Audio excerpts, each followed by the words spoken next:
Welcome to Meditating with John Vervaeke. We live stream every weekday morning at 9:30 a.m. Eastern Time.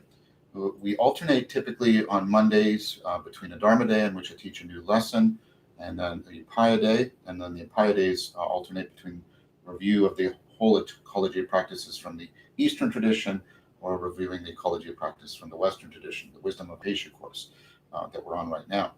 But right now we're in a bit of an acceleration on the Dharma. Today is also a Dharma Day. Monday, Wednesday, and Friday has been a Dharma Day. And just to announce it, next Monday is also going to be a Dharma Day. Next Monday is also going to be a Dharma Day. So if you're joining us for the first time, don't be put off by all of this. There's been lots of instruction in seated practice, meditating, contemplating. There's been standing practices, moving mindfulness practices, etc. You're welcome to keep meeting with us, and I encourage you to do so. But I strongly recommend you go to the description of this video. You'll find links to previous lessons. Do lesson 1 right away. Try and do, 1 or 2 lessons a week. Keep meeting with us, and eventually it'll all integrate, and you'll be integrated into the course and hopefully into the Sangha community. You could all help me to help as many people as possible by liking this video stream to increase its visibility on the YouTube search algorithm. At the end of every session, there are Q&As. There's a Q&A period. Please limit the questions to the ecology of practice. We give priority on Monday, Wednesday, and Friday to questions from the Western tradition, and Tuesday and Thursday to the Eastern tradition. I hope you all met on the Discord yesterday. I couldn't be here yesterday. If you are interested in more general questions, they're every third Friday of the month at 3 p.m. Eastern Time. We live stream a general Q&A. So it's important to also, in addition to questions, to share observations, comments, edification, because it's not just the Buddha, it's not just the Dharma, it's also the Sangha. All right, so let's pick up on what we're doing here. We're on what's called the first degree of wisdom, the primary school. It's not sufficient, but it's needed, of Epicureanism with the course of wisdom of Hypatia. And we've learned some principles and some practices. What's the first practice we learned? We learned the practice of prioritizing pleasure and how to do that. And then we learned the practice of savoring, and we learned the telic and the paratelic sense of ataraxia. And now we have been moving into the disciplining, the discerning and disciplining of imagination. So whenever moments of imagination occur to us, especially those that terrorize us and that can lead us into despair, we have what's called the fourfold cure, and we've gone through the fourfold cure on how to address that.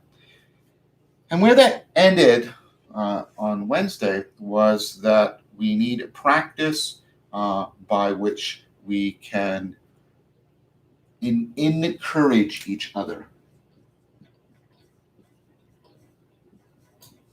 And of course, I'm separating that to the sense of it's enacted, it's embodied, we're training courage in each other, and we're also inspiring each other. So the full gamut, both the more ancient sense and then all the modern meanings that attaches to this word. And at the core of this, and the thing that was most valued by the Epicureans was friendship. Now, I think friendship is an important word, but we have tended to lose the sense of friendship as a virtue. And so I'm going to bring back a slightly archaic word that isn't used as much to try and emphasize. I don't mean friendship in just the sense we mean today. I'm not saying you treat your friends lightly. I'm not saying that. I am not saying that.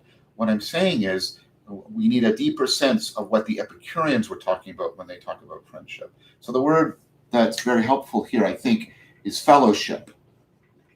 This is a word for use. So in fellowship, there is friendship, but there is a friendship in the sense of, a community, and a community that is centered upon something that transcends the individuals that make it. So, Christians often use this word for that there should be fellowship in a congregation. And I think that's a little bit closer to the Epicurean meaning of friendship. All right, so we want to learn how to cultivate a fellowship of encouragement. Now, this takes us into some very important work. And today we're going to be, this is why I need to have another Dharma Day on Monday. Today we're going to be talking sort of more about the theory, so we get a proper framing of it. I'm doing it right now. And then Monday is going to be, the actual specific exercises and practices.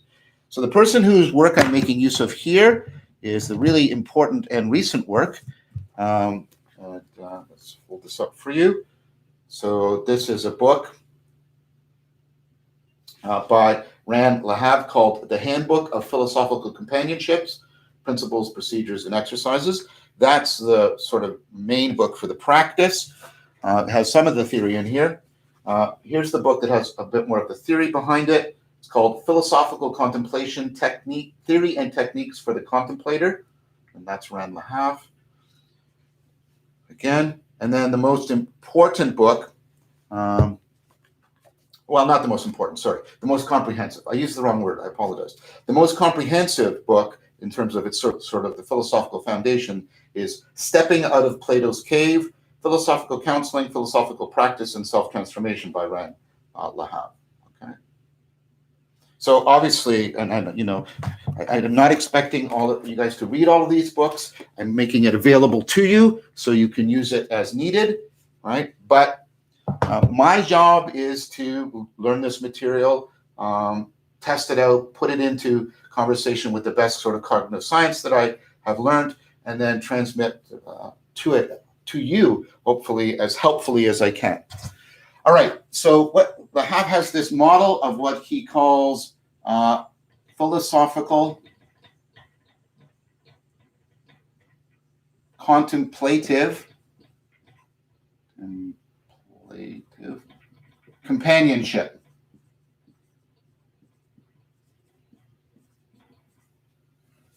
He sometimes shortens it to philosophical companionships, but he wants us to always remember it has these three components in it. So let's talk briefly about this notion of philosophical. Let's draw it out. Okay, so courage, because we're talking about a fellowship for encouragement, because this is the most powerful way in which we can respond to fear, right? So courage is a virtue. And you have to think about what a virtue is. We use this word when we talk about virtual, like virtual reality, and what we mean is a shaping of possibilities so that we have practice for what is actual. A shaping of possibilities, like when you're in virtual space, it's not real space, but it's shaping, a possible space, a possible world, hopefully to help train you for the real world. Now, of course, like everything else, we can use it in an escapist fashion, but that's the original meaning of virtue. Virtue is a power.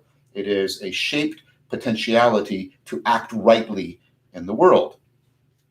Okay, so what? Well, the person who really unpacked this is, of course, Aristotle. And the notion of a virtue is a wise habit. You inhabit something. So you practice until it is second nature. If you think a virtue is about, and this is one of my problems with a lot of our political discourse, left and right, I'm not taking a side here, is that we have relegated the ideas of virtue to the possession of beliefs, right? And that's not where Aristotle, for example, classically located virtue. Virtue is located in a wise habit. So you have to practice something, and habit can be a skill, it can be a sensitivity, it could be a transformation of your sensibility, but you practice something until it becomes second nature, so that you inhabit it, you wear it, like the habit of a monk that the monk wears to change their identity.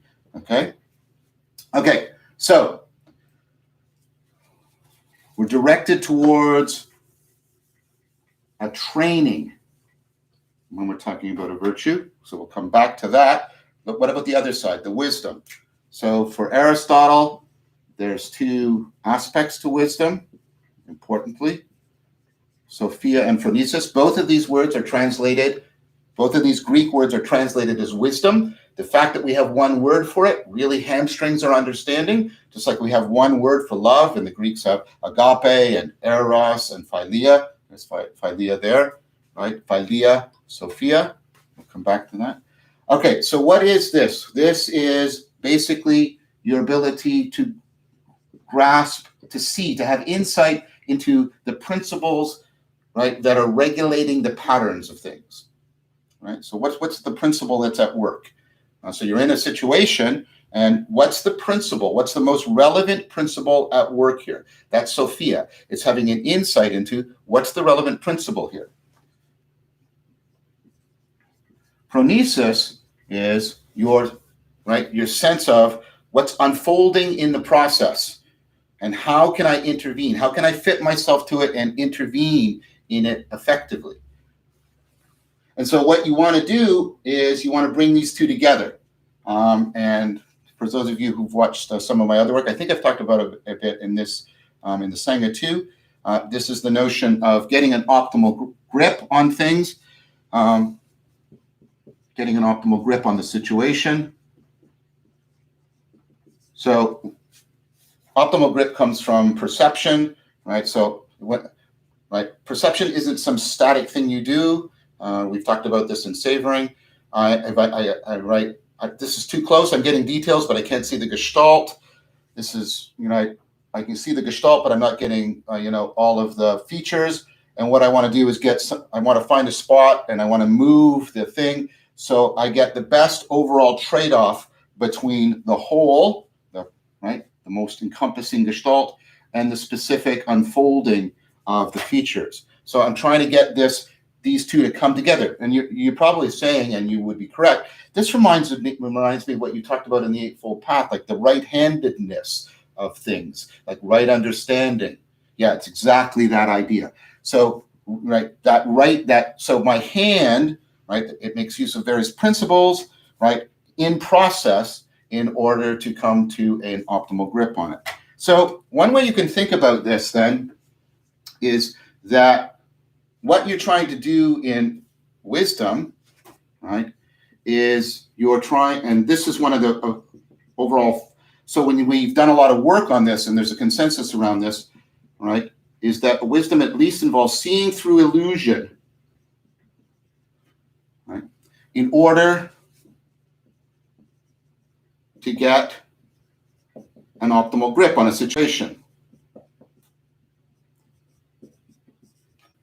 So your sense of, if you can grasp the relevant principles, the more general, the more powerful patterns, and then see how they apply here, and then that's the Sophia, and then seeing how they apply is the phronesis. Then I can see through illusion, so I can come into optimal grip, a right relationship in the sense of right-handedness with the situation. Okay, so what does that mean? Well, what would that mean for courage? Courage would mean that you have practiced until it is habit not your belief about principles, but your ability to see them, to realize them. That's what all that maximization is doing when, in the Epicurean practices. We create these mnemonic packages that help us keep practicing seeing the principles in action. And these widen our frame, Sophia. So I've done that, and I come into a situation, and fear is starting to distort, like in my imagination. But then the maxims remind me of important principles. They maximize my frame. I open up to Sophia. But now we're going to talk more about, but how do I then bring this into process? How do I bring this into the specific situation? How do I contextualize it? And that's exactly what the virtue is. You can think about every virtue as the way of how you're wise in this particular situation. So to be kind is the way to be wise in this situation. To be honest is the way to be wise in this situation. To be courageous is the way to be wise in this situation. That's the tight interconnection. Virtue is very much the beauty of wisdom, where beauty is how you are able to realize principle in process such that it fits you well to the situation. That's what beautiful music does. You get the big pattern, but how it's impregnating the unfolding process, and it fits you to the unfolding of the music. You're gripped by the music, and you're optimally gripping it. You're in that right relationship. Okay, so virtue is the beauty of wisdom. So notice what we're talking about here. We're talking about this enacted sense-making. Notice the musical metaphors, because they're going to be very, very pertinent. So here's the idea. When we're doing this making sense of things,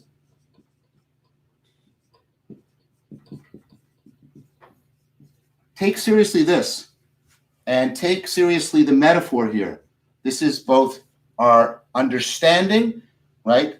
Like the sense of a sentence, but it's also sight and hearing. It's that connectedness to the world, making sense of things, making sense of others, and making sense with others.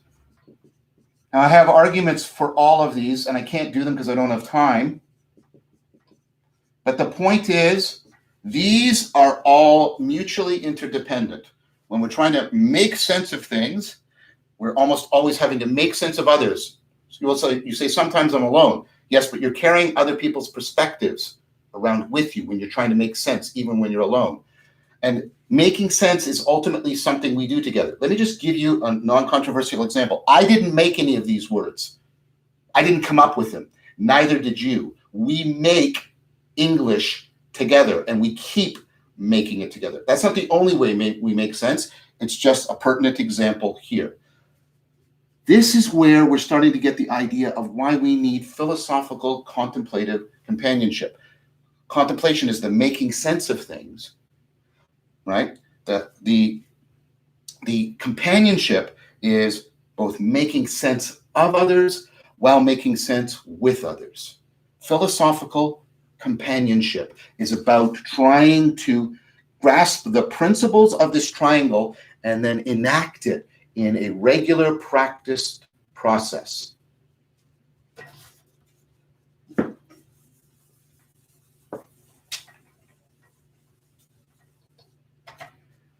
Okay.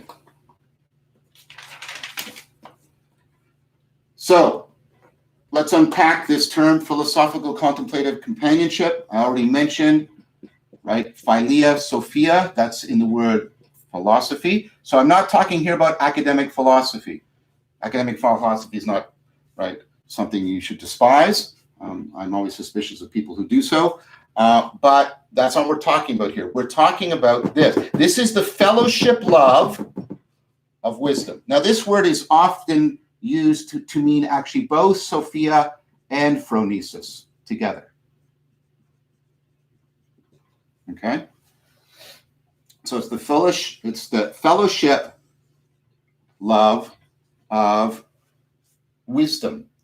And of course, as I've tried to show you, wisdom and virtue are inherently bound up together. Virtue is the beauty of wisdom.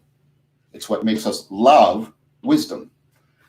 Okay, so look, what about this word companionship? Well, it comes from two Latin words, companus.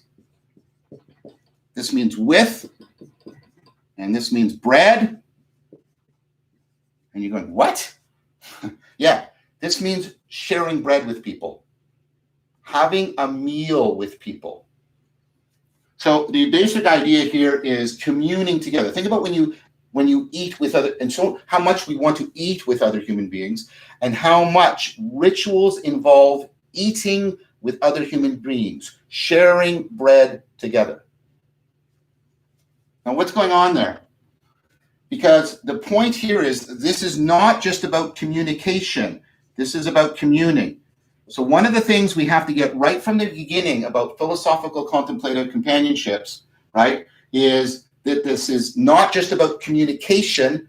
This is about communing. It's about communion. not just communication. It's about feeding each other, not just giving each other feedback. And there's a big difference between those. There's a very big difference between them. So when we eat together, right? Notice what we're doing, and we're sort of enacting this. We're literally mattering. We're taking in matter that makes us, and we're doing it with the people that matter to us.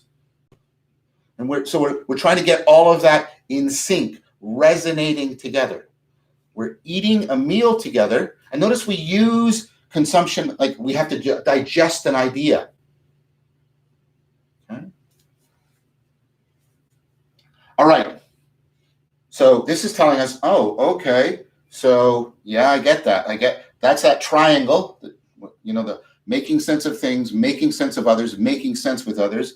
Okay, Sophia is both, right? Practicing principle into process, right? I'm going to be communing with other people to do that. Not just communicating with them, feeding them and being fed by them, not just giving feedback. Okay. So what about this word contemplation? Well, we've talked about it before. Remember, it has to do with, the original meaning. It has to do with the temple. It means, right, divination,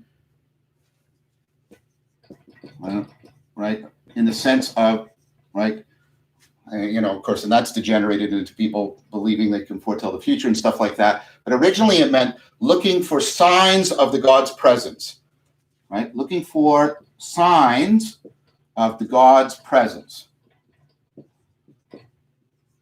And if we go back to the Greek word that contemplation is based on, theoria, we get a word theory from that, which is fine, but that's only half of it, right? What's the original meaning of theoria? Well, the original meaning of theoria is to go on a journey so that I will see something marvelous that will transform me. So what I'm doing is I'm leaving the familiar and, right, the ordinary, the normal. Think about meditative questing. Got to get the right adjective. They're crucial here, right? I go on a journey. I leave the familiar and the normal to see something marvelous that will transform me. I want to be present for a revelation. I want to see something that I haven't seen before. So this is very much a vision quest, like how it's used sometimes to discuss certain practices from indigenous communities. You're going on an adventure to see the advent of something. You're trying to pick up on the significance of things. That's what the word significant means, how it's a sign for the presencing of something that has not been present to you before. Okay, so we're trying to get away from our normal and familiar way of thinking. What is the normal and familiar way of thinking? Well, it's the having of beliefs, it's the communicating and not communing, because what I want to do is defend my beliefs or give you my beliefs or perhaps consume some useful beliefs from you. That's not communing. That's not this. So, I want you to pick up on all of these metaphors. When we're doing philosophical contemplative companionship, what we're basically doing is we're doing something like a ritual meal in order to see and make present, grasp the significance of something by making it present to it. Not just representing it. Look at this word. That means it's no longer present, but actually sensing its presence.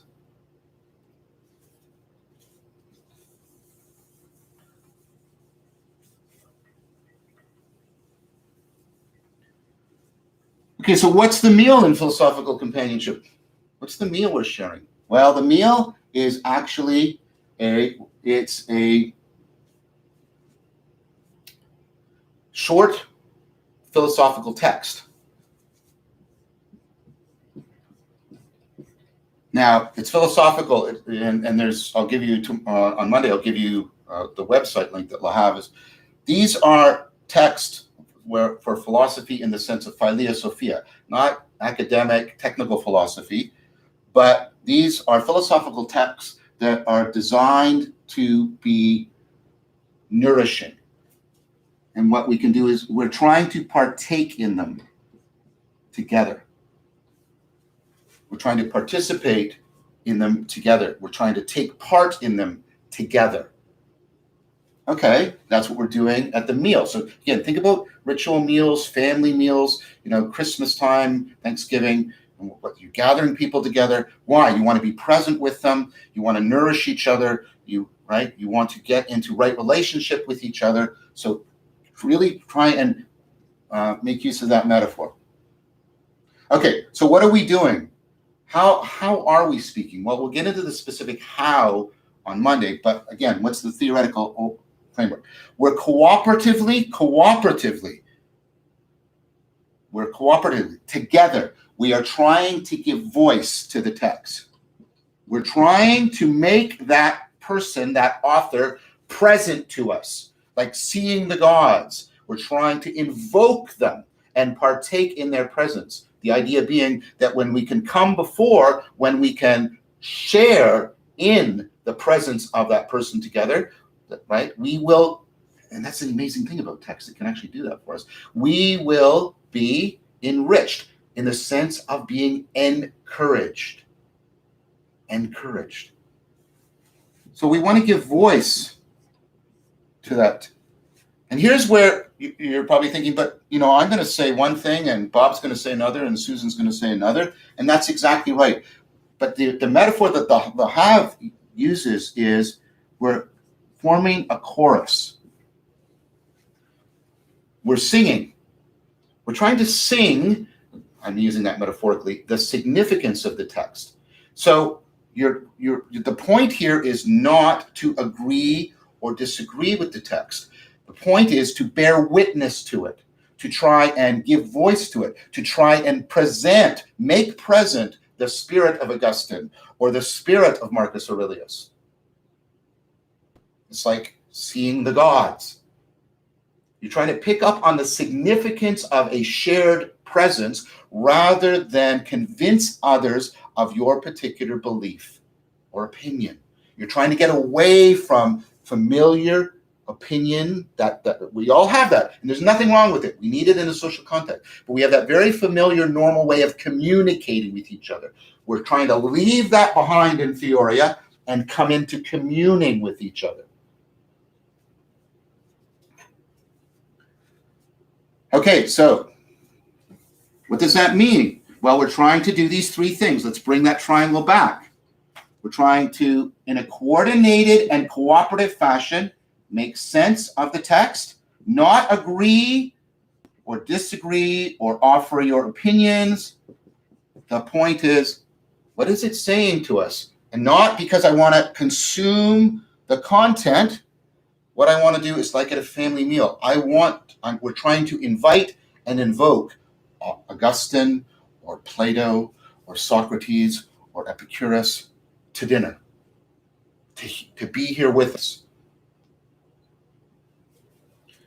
And of course, that means we're also making sense of others, because I have to appreciate. Think of music appreciation. We're in a chorus together. I have to appreciate. I have to understand and value what you're saying. I don't have to agree with it, but that is not relevant in this context, because we are making sense together. We are sensing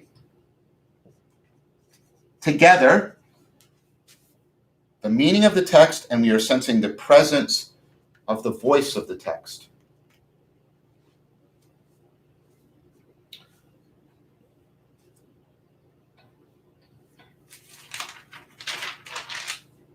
Okay, so what does that mean we're doing? Well, here's where your previous practices are a scaffold for this.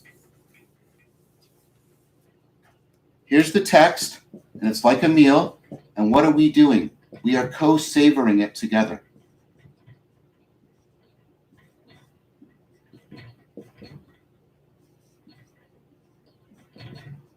We are trying to open it up, like when you're walking and you're trying to open up, and we're trying to realize as many patterns in it as we can, not because we're trying to finish it or come to a final belief. We're trying to listen to the musicality of its intelligibility. We're trying to pick up and listen together and sing together that musicality. We're co-savoring. That's why you've been practicing savoring.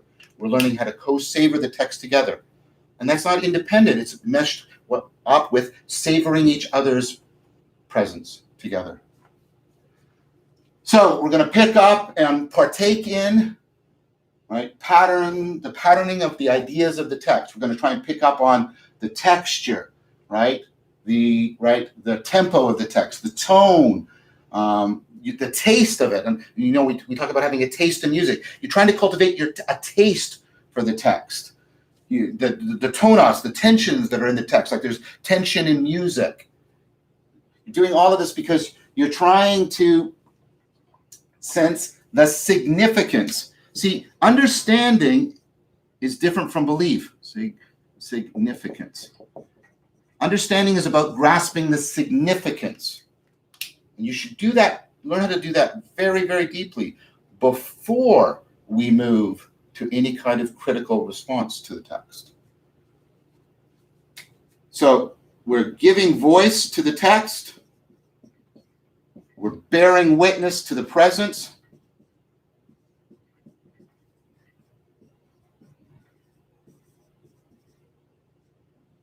Wow, that's getting really sloppy.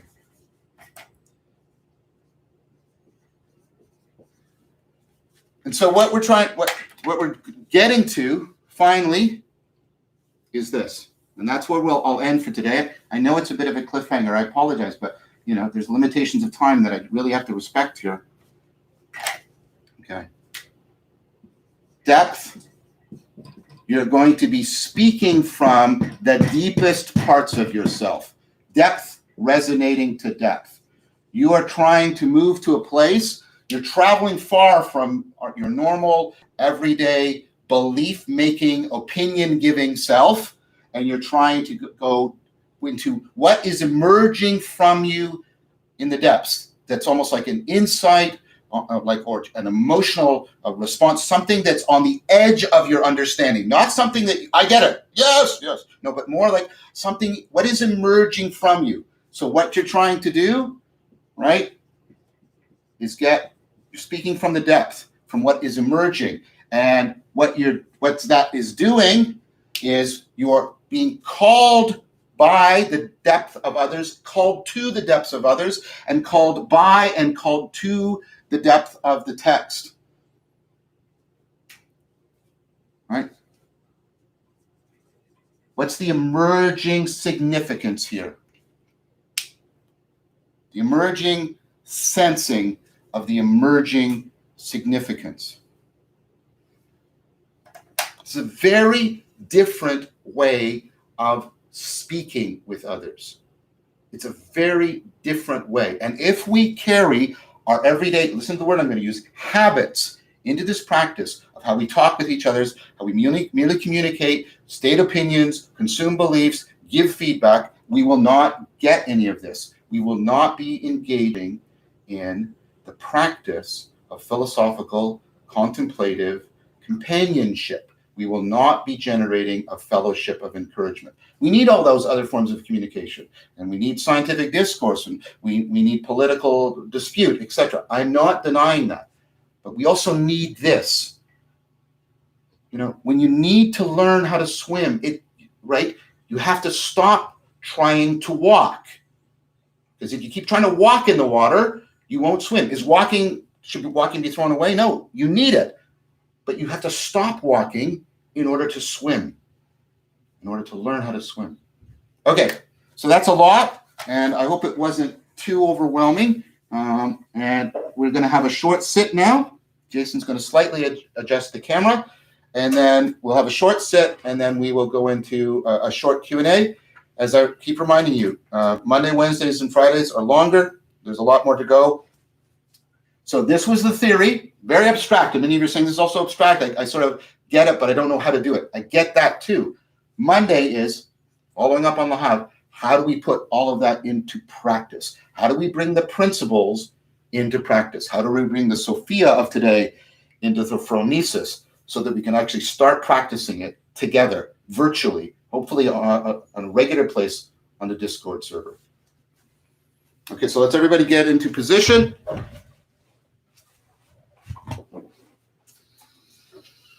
Please get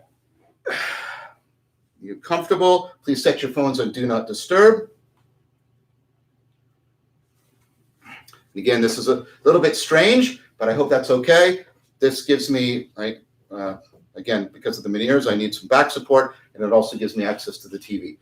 So we'll do a quick chant, and then we'll silence it together. We will begin together when I say the word begin.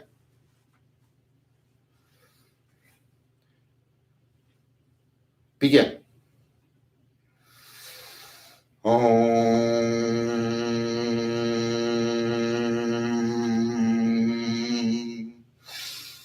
One.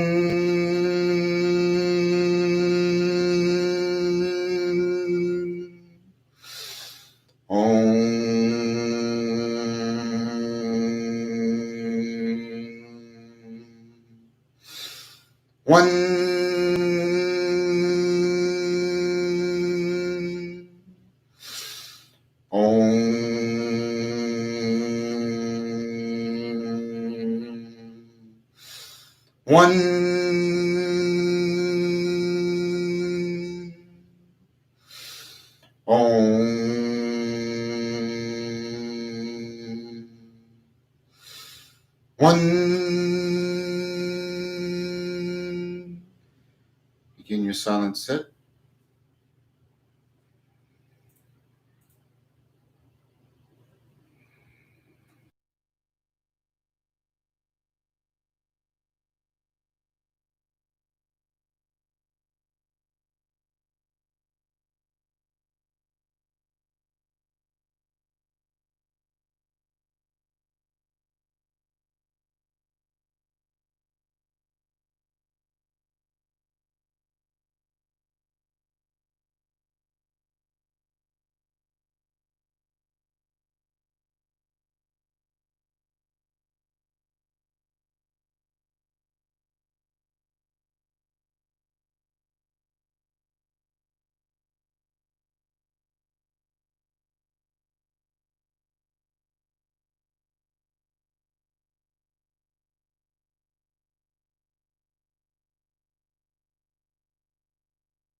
Slowly come out of your practice, trying as best you can to integrate what you've cultivated in your practice with your everyday consciousness, cognition, character, and communitas, perhaps by reciting the 5 promises to yourself.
So, looks like we're pretty much out of time for today. I'm sorry about that. Hopefully, we will get more time on Monday for some questions. Um, Please understand that I anticipate that the schedule is probably going to change to some degree in September. So I'm trying to get us some good momentum in the wisdom of Hypatia, so that we'll be able to carry forward through that transitional period. I want to thank everybody for joining today. I want to thank my beloved son Jason, who's been making everything happen for us today. Please subscribe to the channel to be notified of the next video. Also follow me on Twitter if you feel that's okay, in order to have any updates about these streams. Invite others who might benefit by sharing this series. Please join the Discord server there to discuss with others. Hopefully start practicing. I'm going to talk with Mark and Brett again, hopefully, about the philosophical contemplative companionship practice, the movement practices, etc. Reminder that we do this every weekday morning at 9:30 Eastern Time. Final reminder that continuity of practice is more important than sheer quantity of practice. Don't hold yourself to the standard of harsh perfectionism, but a virtuous friendship. And think about how that's starting to resonate even more with us. Because there is no enemy worse than your own mind and body, no friend, no ally, no true companion on the path better than your own mind and body. Be lamps unto yourselves and to each other. Take good care, everyone. I'll see you on Monday for another Dharma Day.